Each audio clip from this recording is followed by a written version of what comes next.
lagi di kelas Ibu Dian.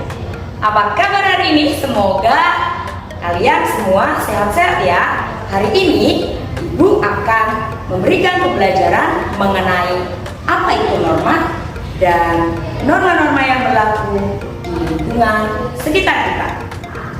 Sebelum kita memulai pembelajaran ini, silakan anak-anak mengamati gambar yang ada di sebelah kanan Ibu Dian.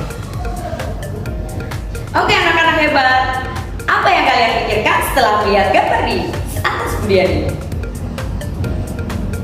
Ya, gambar ini adalah gambar seorang anak yang sedang berpamitan kepada orang tuanya ketika akan berangkat sekolah.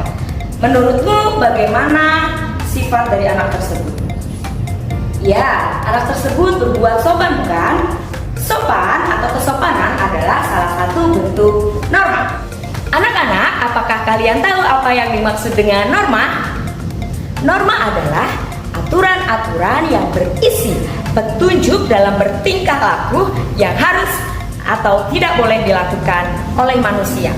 Dan norma memiliki sifat yang mengikat. Keberadaan norma sangat diperlukan manusia untuk memberikan petunjuk bagaimana masyarakat bertingkah laku dalam kehidupan sosialnya, supaya kehidupan yang terbentuk dalam masyarakat lebih tentram, lebih harmonis, lebih aman, dan nantinya memberikan rasa nyaman kepada masyarakat.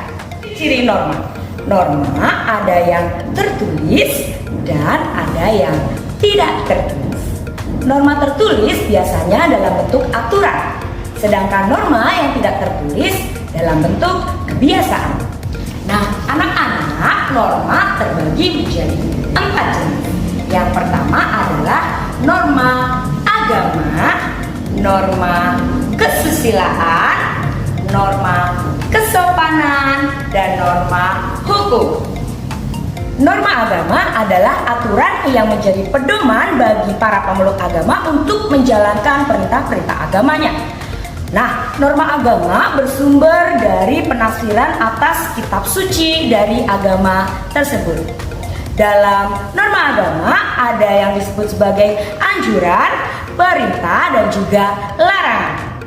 Nah, bila kita melanggar norma agama, kita akan mendapatkan sanksi berupa dosa. Norma agama adalah anjuran untuk berbuat baik dan memberi pada sesama. Perintah untuk menyayangi semua ciptaan Tuhan. Aturan pernikahan, aturan dalam hubungan dengan orang tua, kemudian bagaimana cara kita beribadah terhadap Tuhan, menghormati agama lain, larangan berbuat jahat dan melakukan perbuatan yang merusak ciptaan Tuhan. Norma yang kedua adalah norma kesusilaan. Norma kesusilaan adalah aturan tentang baik dan buruk berdasarkan hati nurani manusia. Nah, norma kesusilaan menuntun manusia untuk berbuat pada kebaikan. Sumbernya dari hati nurani manusia. Lalu apabila kita melanggar norma kesusilaan, kita juga akan mendapatkan sanksi. Apa yang akan kita terima jika kita melanggar norma kesusilaan? Kita akan merasa bersalah, perasaan yang tidak nyaman, dan menimbulkan penyesalan. Lalu, apa contoh dari penerapan norma kesusilaan?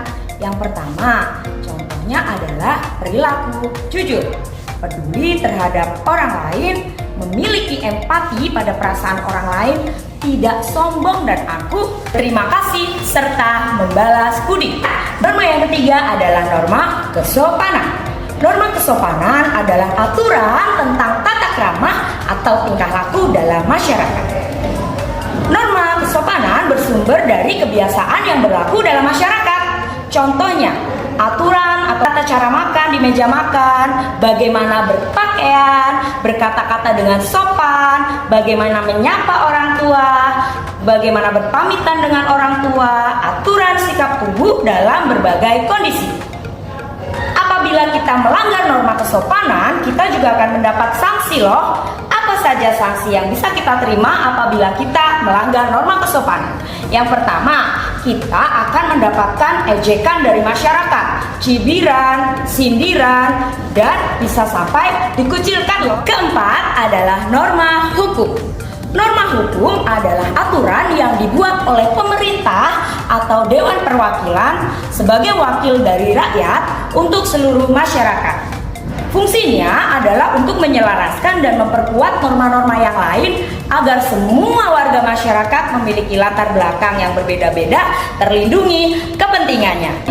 Norma hukum memiliki sifat yang memaksa dan bersumber dari peraturan perundang-undangan yang berlaku dan sanksinya tegas loh. Contoh dari norma hukum adalah undang-undang lalu lintas, peraturan sekolah, peraturan masyarakat yang tertulis, dan apabila kita melanggar norma hukum, kita akan mendapat sanksi dari pembuat perundang-undangan. Jangan lupa, sanksinya tegas mengikat. Apakah kalian sudah paham mengenai norma? Oke, kalau sudah, silakan catatlah materi yang sudah Ibu Dian berikan kepada kalian di buku catatan kalian dan pelajari kembali di rumah. Semoga apa yang kita pelajari dapat kita terapkan dalam kehidupan sehari-hari dan semuanya dapat bermanfaat bagi kita semua. Akhir kata, Bu Dian mengucapkan sampai jumpa lagi dalam pembelajaran berikutnya.